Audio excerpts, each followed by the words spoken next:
noite e vai falar sobre a reforma íntima. Difícil a reforma íntima, né? Boa noite, sejam bem-vindos. Hoje nós vamos falar sobre reforma íntima. Falou em reforma, já dá aquele arrepio, né? Porque a gente lembra de reforma de casa, reforma do carro, reforma de roupa, que aí começa a complicar. Dinheiro, tempo, mão de obra dos outros. Então eu tenho duas notícias para vocês. Reforma íntima, a gente não vai precisar de ninguém, né? Só cabe a nós. A segunda é uma fria. É tão difícil, é tão complicado, porque nós lidamos com nós mesmos. É de nós para nós. Então a reforma íntima, ela exige muita dedicação, muita força de vontade para que a gente possa ir se melhorando, né? Como é que é isso? O que é a reforma íntima? Ela é uma maneira de que nós vamos nos tornar melhores, né?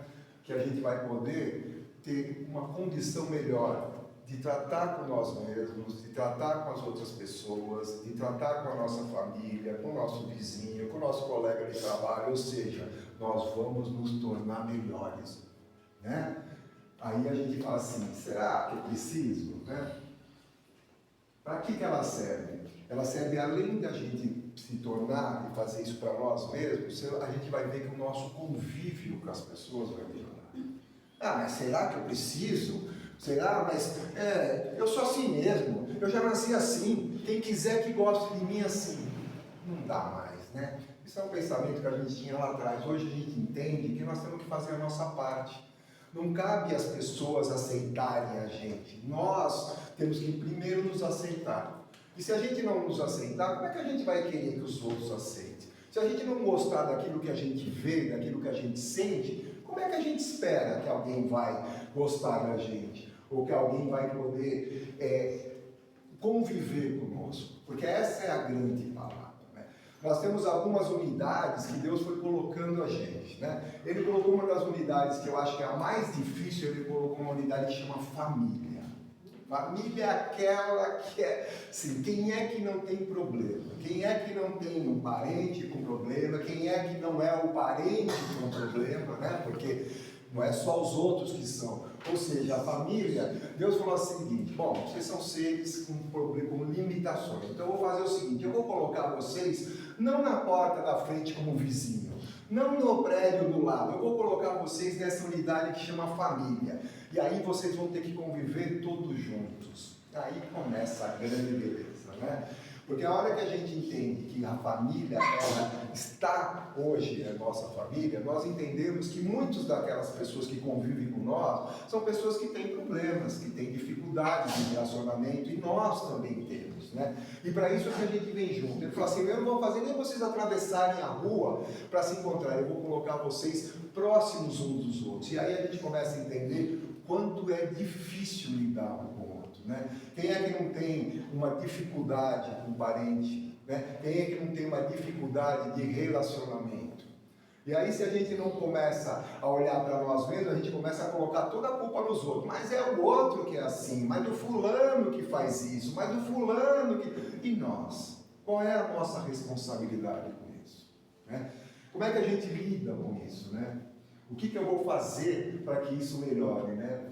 Eu vou me melhorar um pouquinho de cada vez. Ah, mas peraí, como é que eu sei que eu tenho que me melhorar? Todos nós sabemos.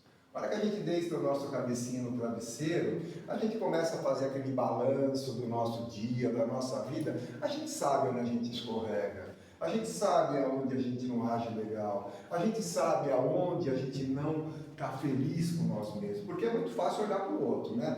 Ó, aquele lá faz isso, e quantas vezes a gente fala assim, meu Deus, eu também faço, caramba, eu também estou igual a ele, mas é tão difícil a gente se enxergar, né? É tão difícil a gente se compreender para que a gente possa falar assim, eu preciso fazer, e precisa ter um ato de coragem. Para a gente se modificar, a gente precisa ter coragem de se modificar. E é isso que a gente tem que fazer, né? Um pouquinho de cada vez. Não adianta a gente falar assim, eu vou ser o cara melhor. Não, um pouquinho. Né? Um pouquinho hoje, um pouquinho amanhã. E o principal é, aquilo que eu conquistar, eu tenho que manter. Porque não adianta eu conquistar uma coisa e depois eu partir para outra e voltar a cometer os mesmos erros. Não dá. A gente tem a mania de sempre colocar para os outros aquela responsabilidade, né? Por exemplo, se a gente entra no elevador, e se eu falar bom dia e ninguém me falar? O problema é do outro. O problema é do outro, eu tenho que fazer a minha parte. Mas a gente sempre fica condicionando as nossas atitudes com as atitudes dos outros. Eu tenho que fazer a minha parte, não importa o que o outro faça. Aí se eu der dinheiro para aquele que está me pedindo, ele for usar para beber. A partir do momento que eu dei, a responsabilidade é dele. Ele que se vire para dar conta daquilo que ele pediu. Não cabe mais a mim. Eu tenho que fazer por amor. Eu tenho que fazer porque eu quero, não para me livrar. Eu não posso fazer as coisas para os outros porque eu não quero mais aquele sofá velho em casa, então eu vou doar. Não, eu tenho que fazer porque eu estou pensando que tem alguém que não tem um sofá. Que tem alguém que não tem coisas como eu tenho. E na maioria das vezes a gente fala assim, ah, meu Deus, a minha vida é tão dura, a minha vida é tão difícil. Eu já olhei para trás. Eu aposto que se todos nós virarmos e olharmos, a gente vai ver que tem muita gente que está em situações muito piores do que nós. Eu assisti uma reportagem no Fantástico domingo, que tinha uma mulher lá de 30 e poucos anos que ela nunca comeu um alimento. Toda a alimentação dela durante 30 e poucos anos foi feita através de sono. Ela nunca experimentou uma mordida de maçã. Ela nunca tomou um sorvete. Agora, com uma cirurgia reparadora, ela vai poder fazer. Aí eu fiquei olhando e falei, meu Deus do céu. Quando a gente olha para uma pessoa que passa uma provação dessa, eu falo assim, o que eu estou reclamando? O que é que eu tenho que fazer? Eu só tenho que agradecer, agradecer, agradecer. E assim é a maioria das vezes. A gente não pode só se ficar pegando por aquilo que a gente acha difícil. A gente tem que fazer a nossa parte e buscar algo para que isso se melhore. Porque senão a gente fica sempre achando que a gente não tem, ou que Deus é injusto, né? Ou que Deus não faz a parte dele, ou que Deus manda aquilo que eu não mereço. Será? Será que a gente, Deus manda para nós, parece falar, você vai ser maltratado, você vai passar dificuldade, você vai... Não. Na maioria das vezes, aquilo que nós colhemos ou aquilo que a gente está passando são ou coisas do passado, de outras vidas, ou dessa mesma. Muitas e muitas situações são fruto daquilo que nós colhemos e plantamos nessa vida. Mas é lógico, o espírita gosta de jogar a conta lá para trás, porque ele não sabe o que aconteceu, ele está melhor, olha para outra vida, não sei mesmo o que foi, mas se a gente olhar com bastante detalhe, a gente vai ver que a gente fez agora, que é agora que a gente está colhendo, né? Então é nossa responsabilidade, né? Essa é uma das coisas principais. Se eu não identificar que eu tenho que fazer, não tenho por que fazer. Se eu não consigo me olhar e ver aquilo que eu preciso melhorar, como é que eu vou melhorar? A autocrítica é aquela em que eu não preciso de ninguém que me fale. Eu não preciso que alguém me analise e fale, faça isso ou faça aquilo. Eu mesmo me faço. Eu mesmo, todos nós temos condição de ter aquilo que é bom e aquilo que não é. Todos nós sabemos o que é legal e o que não é. Mas peraí, como é que eu faço essa linha? Só faça uma pergunta. Eu quero isso para mim? Simples assim. Só isso. Se eu quiser isso para mim, está tudo bem. Se eu não quiser, ninguém vai querer. Não é justo que eu queira para os outros. Então essa autocrítica, ela é importante, porque ele é o primeiro passo. Ninguém melhora aquilo que não sabe que tem que melhorar. Né? Se eu não conseguir me encontrar contra isso, eu fico sempre achando que eu sou vítima ou que é culpa dos outros. Né?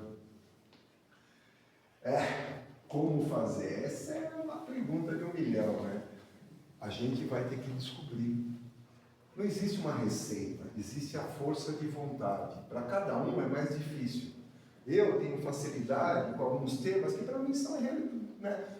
Eu bebo muito pouco, e você falasse para mim assim, você vai ter que parar de beber. Eu não pego. Pouco. Aí eu acho engraçado assim, eu tenho um dia um amigo meu falou assim, eu fiz uma promessa. Falei, mesmo, eu não vou comer feijão preto por 1 ano. Que sacanagem, né, cara? Que sacanagem. Feijão preto. Por que você não pôs uma coisa mais... Não, porque você sabe que é isso, né? Então a gente tem que fazer primeiro aquilo que a gente dá conta.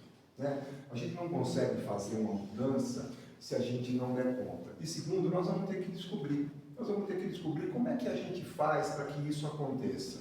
E essas receitas são simples. Começamos pelas pequenas coisas. Aquela que estão sempre reclamando de nós, a nossa companheira, o nosso companheiro, a nossa família, os nossos amigos. É recorrente. Se a gente perceber, tem sempre uma coisa que alguém fala, o outro fala, e a nossa consciência fala, né? Que é o principal. Porque a nossa consciência é implacável. Às vezes a gente acha que ela está delirando e a gente ignora. Mas na grande maioria das vezes ela está ali para nos mostrar, falar, presta atenção, fulano, cara real, olha o que você está fazendo.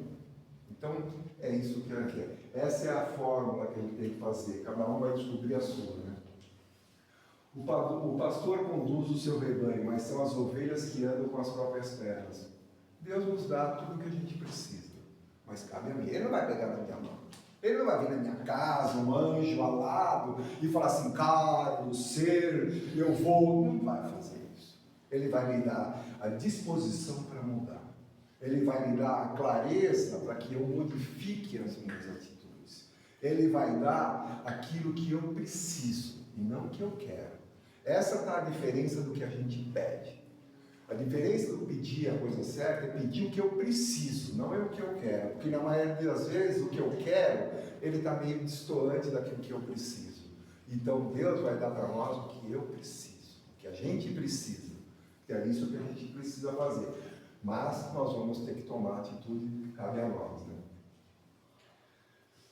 Aos que desejarem experimentá-la, sugere-se analisarem-se, buscando aquelas eficiências mais comuns e corriqueiras que sabemos possuir ou as qualidades que não temos, mas que gostaríamos de ter. Ou seja, vamos devagarzinho, um pouquinho de cada vez, mas sempre um contínuo, né? Sempre descobrindo. Não vamos ter coisas mirabolantes, porque a gente não vai conseguir. Nós vamos ter que primeiro se fortificar. Porque, na verdade, a hora que a gente começa a se modificar, a gente começa a pegar o gostinho. Nossa, como você mudou, hein?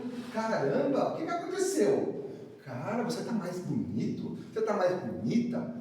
Aí a gente começa a perceber que as pessoas começam a perceber que nós mudamos. E é isso que nos motiva. E aí a gente vai ver que isso é uma adrenalina. Ela começa a vir porque nós começamos a perceber que nós começamos a nos tornar melhores. E aí fica tão bom, né? Porque só elogios e só percepções boas, então é isso, né? Alcançar uma conquista, alterar a meta buscando por outra que vai surgindo ao longo do tempo, mas cuidando que sempre não incorrer em recaídas. Aquilo que a gente tinha comentado, né? A gente vai conquistando, passando para outra. Vai conquistando e passando para outra. E vai mantendo aquilo que a gente fez, né? Essa reforminha que a gente vai fazer, é um puxadinho aqui, é um ar-condicionadozinho lá que a gente vai colocando na nossa cabeça, é uma poltrona mais confortável, ou seja, a gente vai nos modificando e a gente vai nos sentindo melhores, né? A gente vai nos sentindo mais envolvidos. É um caminho fácil? Não é. Existe caminho fácil? Não existe. Mas é um caminho seguro. A hora que a gente adota essa opção de vida, porque isso é uma opção. Eu posso sentar aqui e ficar a vida inteira sendo igual. Eu acho que a gente perdeu. Imagina o seguinte, a gente fez mas primário, ginásio, colegial, faculdade, depois de 25 anos que a gente estivesse estudando, a gente chegasse à conclusão que não aprendeu nada. Ia dar uma baita frustração, né? É mais ou menos assim. Imagina a gente passar 60, 70, 80, 90 anos aqui e perceber que nós somos iguais, que nós não aprendemos nada, que nós não nos modificamos em nada, que nós somos ainda o mesmo ser de lá de trás. Perdemos, hein? Perdemos em mim. Bastante. A Sheila é um espírito que, através do Chico Xavier, ela vai trazer 20 coisinhas para nós, para que a gente possa fazer, para que nos ajude. E a gente vai ver que são coisas simples e, ao mesmo tempo, intensas, para que a gente possa se melhorar. Executar alegremente as próprias obrigações. De novo, eu tenho que fazer isso. Ai, pelo amor de Deus, eu tenho que acordar cedo. Ai, cara, a gente vive reclamando a vida inteira, cara. A gente tem que ser feliz. Nós temos que... E a felicidade, ela é uma coisa muito interessante, porque ela é porque ela é um estado em que nós escolhemos ser felizes, né? É isso, eu quero ser feliz. Eu acordo de manhã todos os dias felizes. Isso é uma característica minha, não é que eu aprendi assim. Eu, graças a Deus, eu tive essa bênção de ser um cara feliz. Eu tenho problemas? Bastante. Eu tenho dificuldades? Muitas. Mas eu sou um cara feliz. Eu acordo feliz. Tem pessoas que já acordam triste. Como é que a gente acorda triste se a gente nem viveu o que tinha que viver ainda no dia? Como é que pode? Você vê o cara às 7 horas da manhã xingando o outro no trânsito. Você vê o cara discutindo por qualquer bobagem. Você vê o cara, tudo está ruim. Se está sol é porque está quente. Se está frio é porque está frio. Se está chovendo é porque não sei o quê. Pelo amor de Deus, sejamos felizes. Isso vai nos ajudar em muito. Se eu revidar, eu faço o mesmo, eu estou sendo a mesma coisa. Eu não tenho mérito nenhum. Né? Ah, mas eu tenho que ser... Não tem que ser nada, cara. Se eu retribuir uma ofensa, eu estou vendendo na mesma moeda. Fica no silêncio. Você vai ver que a pessoa perde a força. Porque quando a pessoa vem nos agredir, ela está esperando que eu devolva para ela fique mais forte. Quando eu não devolvo, ela não sabe o que fazer. Ela fica com aquela cara de que, né, de ué. Então a gente tem que aprender a silenciar ao invés de retribuir. Ah, mas eu te fiz isso, hein? Mas eu te dei aquilo, hein? Quanto tempo eu cuidei de você? Fez, está feito. Não tem mais o que falar. Não precisa lembrar. Aliás, um dos sentimentos mais importantes que nós temos que adquirir numa existência chama-se agradecimento, gratidão. Quem não tem gratidão, ele não tem vários outros atributos, porque a gratidão é o primeiro que se diz o seguinte: obrigado, valeu, você me ajudou, você cuidou de mim, você me deu uma atenção. Então, a gratidão é importante, a gente não precisa lembrar de ninguém o que foi feito para nós. As pessoas sabem o que a gente fez, eu não preciso dizer para ela. Desonerar os amigos de qualquer gentileza para conosco. Você não me liga nunca, hein? Você não fala comigo? Você não me manda mensagem? E eu faço? Eu ligo? Eu mando mensagem? Com que direito eu tenho de cobrar, se eu também não faço igual? E que mérito tem eu cobrar para o outro me fazer? Tem que ser espontâneo. A gente tem que parar dessa história de que querer que os outros façam aquilo que a gente quer, na hora que a gente quer. Está tudo certo. A gente tem que fazer a nossa parte. O resto é uma consequência. Emudecer a nossa agressividade. Quantas e quantas vezes a gente tem que vontade de voar no pescoço. Tem que vontade de sair correndo e dar uma voadora. Mas eu não posso. Eu tenho que me segurar a onda. Eu tenho que manter e me manter, porque senão, se eu libero a agressividade que tem dentro de mim, é uma coisa que às vezes a gente fica assustado, né? Outro dia eu estava vendo um comentário, o cara falando assim da época de Jesus, né? Dos romanos, dos judeus, que os caras foram lá comendo, sendo comidos pelos leões, e ele falou assim: ai meu Deus, naquela época eu devo ter sofrido tanto com aqueles. Eu falei: cara, você está delirando? A gente era os caras que estavam sentados aplaudindo. Achar que a gente era os judeus que estavam sendo comidos pelos leões, a gente estava delirando com a matança. A gente tem que ter noção da nossa responsabilidade e daquilo que nós somos. Como diria minha avó, bela roba. Não dá para a gente achar que nós somos o grande, a última maçã ou a última bolacha do pacote. Nós somos o que somos, seres limitados, que estamos num planeta limitado e que podemos fazer aquilo que a gente cabe a nós. E está tudo certo. Não condenar as opiniões que divergem da nossa. A gente teve um período no nosso país, há um tempo atrás, que foi a coisa mais horrorosa que a gente já teve. As pessoas não aceitavam a opinião dos outros. Nós tivemos uma polarização, as famílias se brigaram, os amigos brigaram por conta de posições políticas, porque as pessoas não respeitam a opinião dos outros, elas querem que as pessoas sejam convencidas. E desde sempre existem 3 coisas que a gente nunca vai mudar. Time de futebol, não adianta você falar que o meu é ruim, é o meu time, acabou. Política, né? E religião. Não tem convencimento, não tem troca, não tem embate, tem respeito.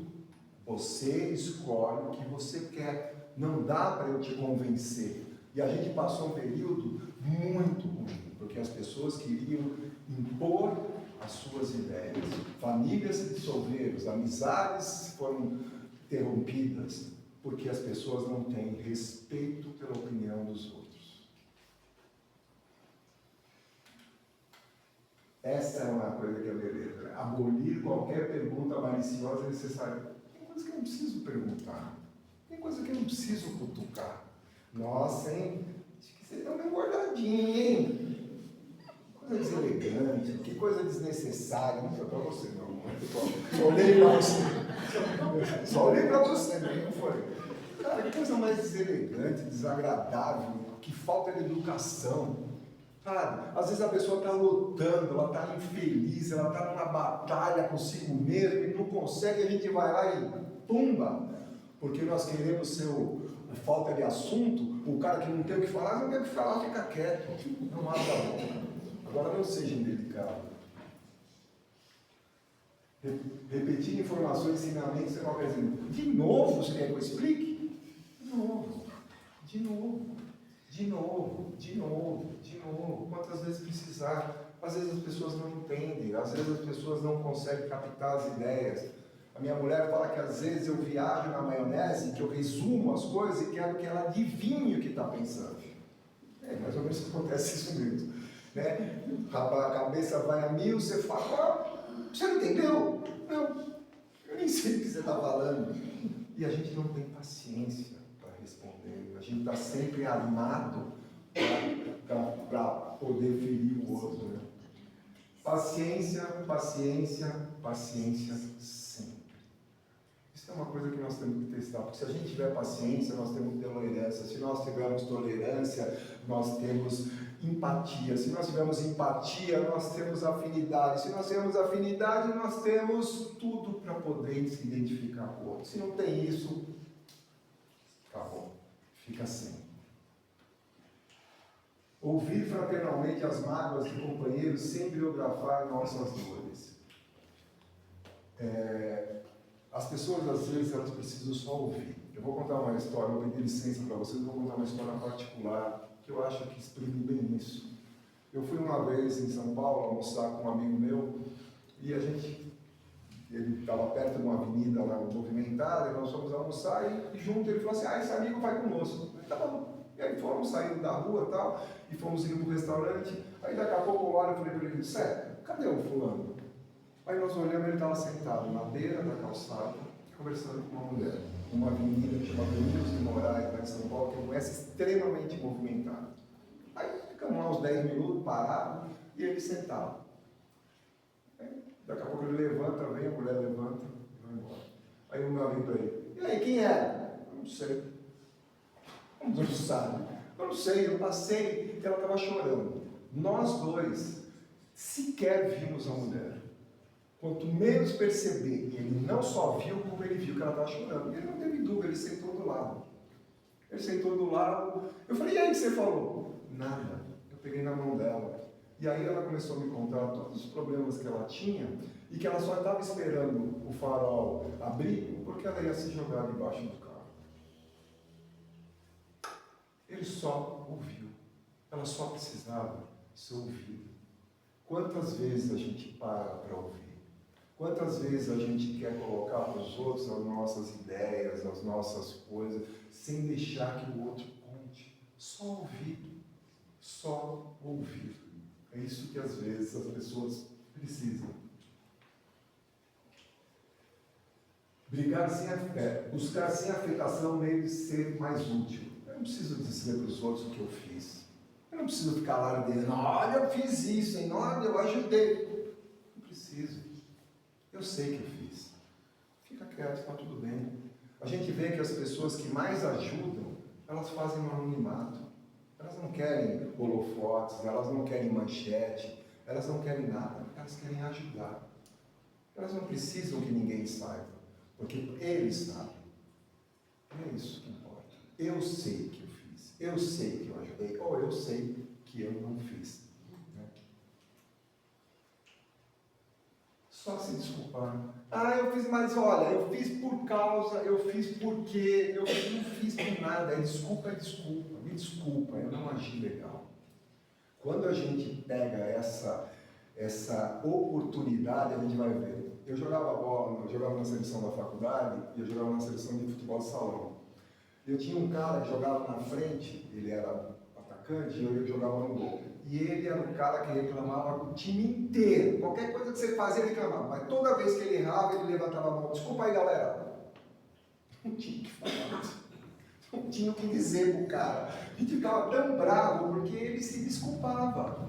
Ele simplesmente levantava a mão e falava, cara, desculpa, pisei na bola, errei. E é isso. É só se desculpar. Não precisa justificar, porque tem coisas que não tem justificação. É apenas uma enrolação. Então, vamos poupar os outros. Ah, essa parte é boa. Quem que não gosta de uma falaçãozinha, né? Quem que não gosta de um caos? Quem que não gosta de contar uma prosa? Todos nós gostamos, né? Mas, cara, a gente tem que respeitar. Às vezes é uma história íntima, ou às vezes é uma coisa em que a pessoa é tão dolorosa, é tão complicada. Então, vamos respeitar. Não vamos falar dos outros. Se o outro quiser falar, ele que fale, ele que conte. Eu não preciso ficar lá narrando o que aconteceu, o que acontece com os outros. Buscar a melhor parte das pessoas que nos comungam a experiência. Tem uma passagem de Jesus que é muito legal. Ele estava saindo com os apóstolos de uma cidade, e na frente estavam os apóstolos e ele vinha atrás. E a hora que ele saiu, na hora passando pelo portão da cidade, tinha um cachorro morto, em decomposição. Aí o primeiro apóstolo que passou falou assim, nossa, que cheiro ruim. Aí o outro, caramba, que aspecto horroroso. O outro, nossa, quantos bichos. Aí veio Jesus e disse assim, que dentes lindos ele tinha. Percebe? Ele não disse nada, ele não mudou a cena estava lá. Ele não mentiu e nem omitiu, ele simplesmente pegou o ponto que era importante, que fazia a diferença. O resto estava tudo visível. E é isso, né? A gente tem que pegar as partes boas das pessoas, porque todos nós temos a parte boa e a parte ruim. Todos nós. Então, se eu ficar só procurando o que é de ruim, eu vou ter um monte de argumento. Mas todos nós temos a parte boa. Então, na hora que eu tiver que ressaltar algo de alguém, pega aquilo que é bom e não o que é ruim. Alegrar-se com a alegria dos outros. Tem algumas pessoas que a felicidade ela incomoda. Tem algumas pessoas que você está feliz, parece que é uma agressão, porque a pessoa não consegue ser feliz. Ela tem um problema. Ela não consegue se sentir no mesmo estado. Então é mais fácil eu querer que todo mundo desça para o meu do que eu subir para o outro, do jeito que é o outro. Então eu fico empurrando isso. Respeitar quem trabalha, né? As pessoas trabalham duro, elas estão na luta, então a gente tem que respeitar todos os tipos de trabalho. Tem trabalhos extremamente difíceis e que poucas vezes a gente dá valor para aqueles nossos companheiros que fazem aquilo por nós. Ajudar, porque eu quero ajudar, eu não preciso ser cobrado, eu não preciso que ninguém me fale, você tem que fazer, eu tenho que fazer o que eu quero fazer. Eu não tenho que ser cobrado para isso. Respeitar o serviço dos outros. Cada um tem um serviço, tem trabalhos que as pessoas acabam não valorizando, não respeitando. E a gente tem que respeitar todas as atividades de todas as pessoas. Reduzir os problemas particulares. Eu não preciso ficar falando a minha vida é isso, a minha vida é aquilo, ai que coisa difícil, ai que coisa ruim, ai como eu tenho problemas, ai como eu tenho doença, ai como eu tenho... Eu não preciso fazer isso, eu não preciso. Eu tenho que simplesmente aceitar aquilo que vem. Isso aqui é uma das falas que o espírita ele é tido como conformista, né? Porque algumas pessoas acham que porque se nós entendemos algumas coisas sobre coisas do passado, ação e reação, vidas ou encarnações, a gente entende que algumas coisas para nós elas são ação e reação. Eu estou colhendo aquilo que eu plantei. Isso não é conformismo, isso é entendimento, mas é o entendimento de cada um de nós. Cada um de nós tem esse entendimento, as pessoas não têm. Então, não é que eu quero ficar, ai que bom que eu sou doente, ai que bom que eu tenho doente. Não, não é nada disso. É entender que, na maioria das vezes, ou eu causei isso, ou na maioria das vezes eu tenho que colher isso. Só. Ante as dificuldades do cotidiano, exerçamos a paciência, não apenas em auxílio dos outros, mas igualmente a favor de nós mesmos. Ou seja, paciência, paciência, paciência. Né? É isso que a gente tem que ter. Tendo paciência e tendo força de vontade, a gente chega lá. Obrigado.